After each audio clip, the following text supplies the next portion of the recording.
all that stuff. But you decided to kind of step away from the multimeters and the diodes and electrons, like you said, and you went into this first job, and you had to learn from somebody, right? Like, did you have a mentor? Like, how did you find your fit? I got partnered with another Marine. His name was Jonathan, who had been working within the ranks of Radio Shack for quite some time, and then I had the Navy captain who was just an old Navy captain. You gotta know to know what they're like, and it was like, okay, I'm back in the shop. I'm back in the radar shop right now, and we had multimeters and we had all of these things, so. They put us through a little bit of training, but most of it was just building upon a knowledge that the Marine Corps had given me already. Now, you're speaking, I guess where I'm trying to hit on is I went into the radar field afterwards, and there was an old master gunny, and I say old very sparingly, but he looks like he's in his 30s, but he's still old-minded. But he was I like to call him my mentor, even though he may not call me his mentor, but he would tell me things like, look, we are not them. And I think only veterans would understand that. And this is a show for veterans, so I can speak like that. He would say, we are not them. And so as you're learning the trade from the old master or the Navy chief and the Marine that were there, but what else were you learning from them as not a civilian but a veteran? How to calm down. Okay.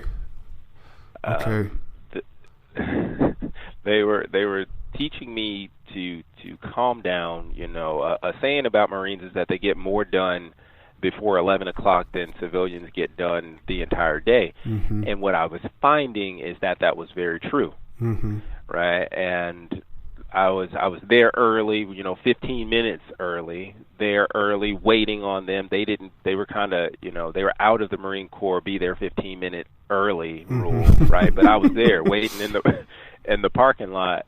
And so they kind of took me under their wing and was like, hey man, you have longer than 11 o'clock to be here, right? So you can kind of pace yourself, and I didn't want to do that. I didn't want to pace myself because, one, we were servicing the community, and two, we were getting paid to do it. So the more that I did it, the more, income that I could make. And with that mentality of fixing so many problems as quickly as I possibly can, as accurately as I possibly can, it helped me, make a lot of revenue.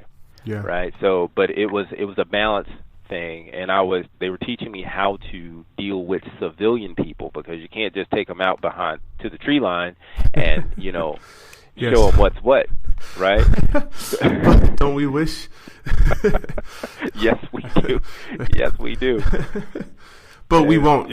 For everybody listening, we will not take you back on the tree line, where there is no backyard brawls or as you and I know, behind the laundry room of Barracks 100. So absolutely 400. So carry on. Absolutely.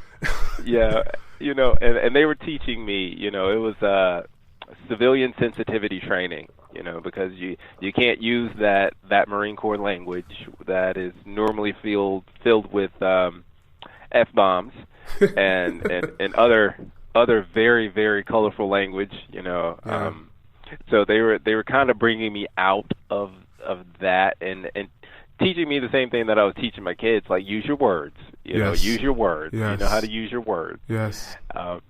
So those two people, they kind of, I'm happy to have encountered them first, because they understood where I was coming from, and they kind of got me on a course and helped me survive that. So what's like the biggest surprise about the civilian workforce that you found, besides having the timely manner? What's a different? What are some other surprises, some differences between military and civilian life? Well, the civilians have no true understanding of what it's like to be a veteran. Yeah. You know, unless they've had one in their family or something like that. But most of them think that we've gone overseas, we've killed kids, and we've come back and we're crazy, right? And that is not the truth. You know, I found a lot of encounters with the civilian world. I was explaining that, just saying, no, I don't know what they're showing. What show are you watching? Stop watching that show. That's not true, you know? Yeah. And trying to keep our name, you know, the Marines are proud of their name, and to keep it clean, to keep it respectable, you know. And the biggest thing was trying to explain that and trying to balance, because part of me was like, oh, how could you be so, you know? And yeah. the other side was, okay, I have to embrace this compassionate stance and help guide you, because you seem so fragile in every way. And that's another part. You know, you can feel your strength as a veteran. You can feel the strength of your training, the strength of every single thing that you've gone through, especially in relation to, you know, and nothing bad about civilians. I love you guys. Hey, we do love you guys. Don't get it twisted. We really, really do. Absolutely. I mean, we would have never jumped in that men's club if we didn't. So absolutely. But you know, you feel that, and it goes both ways, because they feel like you're crazy. You know, like you're a little off. You have to be a little off to have gone into the military. So it's a delicate balance, and you're trying to educate, but not leave them out there with any misinformation. You know, because chances are you're going to encounter a few veterans in your life. You know, old ones, new ones. You know, and we're constantly coming out of the military branches. So that was a challenge. The other thing was structure. Yes. There's I say that, and it's like a mythical thing, even you know, talk in about the corporation. Talk about it. Please talk about it. Please. Oh my goodness. They have this lack of structure that basically causes chaos. You know, you can see the chaos that is stemming from these things like what is it? What do they call it here? The open door policy, right? Where you can jump the chain of command and just go straight to the top, you know. And you'll have these things, and I'm like, but you didn't even tell me, you know. And like, so you jumped over not only me but my boss and my boss's boss, and then went straight here to file your complaint. And I'm like, oh wow, there is no tree line. There, you know. But the lack of structure is shocking. Yes. You know, it's funny. And so I'll say a little story. Before I do, I'm getting some texts in that your volume's kind of off. So if you can try to talk directly into the phone, maybe it'll work. But got it. There you go. That's better. One of the things I had an issue where similar, you know, I felt my company hired me specifically because I was a Marine, and that because I was a Marine, I knew how to get things done in a timely manner. I was kind of on autopilot, and, you know, there were, I had qualities about me that I thought that's why they hired me for. And so, you know, I think 2 to 3 months into my time there, I was given my own system, which is, you know, unheard of. And, you know, everybody was kind of down talking me, like, what do you know? You know, you're just a new guy. I don't know why you have your own system. But, you know, I didn't have to play into them, and all I had to do is do my work and show people why. And there was a 40-plus-year-old man who, you know, he was just testing me, and, you know, he wouldn't listen to me because I was the new guy, and that same kind of thing. And, you know, where do I go from there but to knife hand him? And, you know, just to, you know, I you know, stood him. I didn't physically touch him, but, you know, I locked him up, and I was like, your integrity is crap. You know, I verbally said, your integrity is shit, you're lazy, and you need to get off my program, I swear to God. And, you know, somebody there stopped it all. But realistically, I'm lucky and blessed to have had veterans as my kind of supervisors. But they pulled me in, and they said to me, "Hey, look, you're not in the Marine Corps anymore. You can't talk to people like that." And it was two things happened from that. I really had to do some soul searching when I went home. I was talking to Arlene, and I really had to like redefine who I was.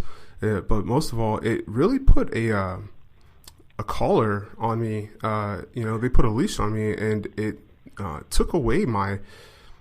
I don't want to say take away, but it really just, I guess, took away my Marine. Have you experienced anything like that where you just have just had to really just stop being yourself to placate to others? Yeah, absolutely. And I still to this day, when people I save the I'm a Marine thing towards the back, like they sense it anyway. Yeah.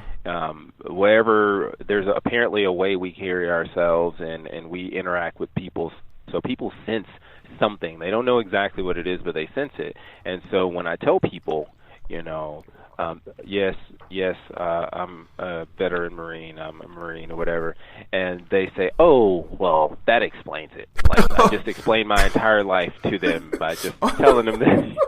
What does that explain? What does that explain exactly? Because I may need these answers, but and you know how big the branches are on discipline. Mm-hmm. It's not a you can just do anything to anybody or say anything to anybody without an understanding that there's a consequence associated with all of these things, and we don't, in the civilian world, we don't exercise that, right? Yeah. And so that allows for a lot of the things that we have happening, and it was like, well, I can't be the only person that is executing on the discipline side of it, mm-hmm. right? Because I got bosses telling me, no, we don't do that. We let them continue to mess up the system, even mm-hmm. though you got to deal with this mess on the back end, and all it's been like this. Yeah. This is how it's been for years. That's what exactly. we hear. It's been like this for years. Yeah, and so they wanna, and I feel in the times that I've been in those Fortune companies working is that they want to soften you up, like mm-hmm. the executives, nothing against them, they've earned and worked towards everything that they have, but they want to soften you, mm-hmm. And there's no accountability mm-hmm. to that degree, but there's no accountability to the hierarchy either. So you have a hierarchy, or on paper you have a hierarchy, but it doesn't function as what I know a hierarchy is supposed to be, right? Like I've got vice presidents handling things that sales reps should be handling and should be empowered to handle. Yes. I think that's the other part that was kind of challenging was, in the military, you're empowered to make decisions and to change things and to do your job, right? Yeah. They expect you to do your job. Here, it's more like you kind of have to hold hands and make sure everybody, gets the participation trophy that they're due, and we're not competing, and all of the different things. And I'm like, I don't understand. Yeah. I don't understand. What do you mean we're not competing? We're not going fast? What's happening here? So yeah. I get that kind of put your Marine on the back burner and don't bring him out until we say it's approved. So. And a lot of that transferred into what you do now as a consultant for businesses to become more kind of deep rooted in leadership and how to treat people and success and financial goals and successful goals within the company and personnel. And so you got to a point where you were leading and you're coaching, but you were still transitioning.